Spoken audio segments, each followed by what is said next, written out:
नमस्कार, मी वर्षा सावंत. स्वागत आहे आपले लोकशाही भारत न्यूज मध्ये. आजच्या दिवसभरातील घडामोडींचा आढावा घेणार आहोत. चला पाहूया आजच्या ताज्या बातम्या. तळोजामध्ये 20 वर्षापासूनचा बेकायदेशीर गॅस सिलेंडरचा साठा उघडकीस, तिघे ताब्यात, 24 लाखांचा मुद्देमाल जप्त.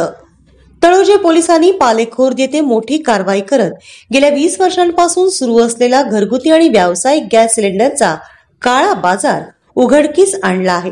या प्रकरणी तिघांना अटक करण्यात आली असून सुमारे 24 लाखांचा मुद्देमाल जप्त करण्यात आला आहे. विशेष म्हणजे भारत पेट्रोलियम आणि हिंदुस्थान पेट्रोलियम कंपन्यांच्या अधिकृत प्रतिनिधींच्या भूमिकेची चौकशी सुरू असल्याने मोठी खळबळ उडाली आहे. पालेखोर येथे विकास दुर्गे नामक व्यक्ती गेल्या 2 दशकांपासून गॅस सिलेंडरचा साठा करून त्याची विक्री करत होता. याबाबत तळोजा पोलीस ठाण्याचे वरिष्ठ पोलीस निरीक्षक प्रवीण भगत यांना गुप्त माहिती मिळाली. त्यानुसार त्यांनी छापा टाकून हे अनधिकृत केंद्र उद्ध्वस्त केले. या कारवाईत गॅस सिलेंडर, वाहने आणि इतर साहित्य असा एकूण 24,30,750 रुपयांचा मुद्देमाल जप्त करण्यात आला. पोलिसांनी विकास दुर्गे, लखन जाधव आणि बबलू पदार या तिघा आरोपींना अटक करून गुन्हा दाखल केला आहे.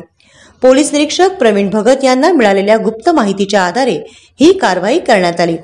या प्रकरणी पुरवठा निरीक्षक अश्विनी धनवे यांनी तक्रार दाखल केली आहे.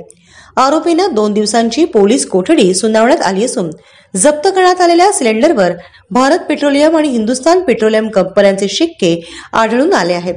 त्यामुळे आरोपींनी कंपन्यांच्या एजंट किंवा कर्मचाऱ्यांच्या संगनमताने हा साठा केला असावा असा संशय आहे. या प्रकरणाचा पुढील तपास सहाय्यक पोलीस निरीक्षक बीजी खाटपे करत आहे. कंपन्यांच्या प्रतिनिधींची भूमिका आणि या बेकायदेशीर साठवणीमागील सत्य लवकरच समोर येईल अशी शक्यता आहे. आजच YouTube वर लोकशाही भारत न्यूजला सबस्क्राईब करा आणि बेल आयकॉन दाबायला विसरू नका.